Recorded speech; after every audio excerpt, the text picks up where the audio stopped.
ఈరోజు నేను ఎక్కడికి వెళ్ళినా నాది రిపీటెడ్ మెసేజ్ ఉంటుంది, తల్లిదండ్రులను మర్చిపోవద్దు. తల్లిదండ్రులు ఉండబట్టే మనం ఈరోజు మనం ఉన్నాం. వాళ్ళ కంట్లో మట్టికి నీళ్ళు ఎప్పుడు ఉండకూడదు, వాళ్ళ కంట్లో ఆనంద బాష్పాలు ఉండాలి తప్ప కష్టాలతో ఉండకూడదు. ఎందుకంటే ఎంతో కష్టపడి ఎంతో పెంచి తల్లి ఎప్పుడు అబద్ధం చెప్పదు.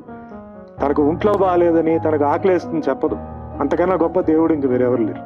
తండ్రి గారు డబ్బులు లేవని ఎప్పుడు చెప్పడు, ఏదో కింద మీద పడి మొత్తానికి ఇల్లు నడుపుతాడు. వీళ్ళిద్దరు దాని తర్వాత గురువుకి ఏం కావాలంటే ఏం లేదు, వాళ్ళు నేర్పించిన స్టూడెంట్స్ని, ఆ స్టూడెంట్స్ బయటికి వెళ్ళి గొప్ప ఒక పొజిషన్లో ఉంటే గురువు ఏమంటారంటే, ఆ స్టూడెంట్ నేను నేర్పించిన స్టూడెంట్, నా దగ్గరే నేర్చుకున్నాడు, అంతే తప్ప వాళ్ళు ఇంకా వేరే. కానీ ఈ ముగ్గురు ఏంటంటే, ఈ ముగ్గురు తిరుమూర్తులు, వీళ్ళ దగ్గర శక్తి చాలా. నేను ఎప్పుడు చెప్తాను, మీరు గుడికి వెళ్తారు, సాష్టాంగ నమస్కారం పెడతారు, గుడికి వెళ్తారు, బుర్రల దండాలు వేస్తారు, తల్లిదండ్రులు కాళ్ళు ముట్టుకోండి, తల్లిదండ్రుల ఆశీర్వాదం తీసుకోండి.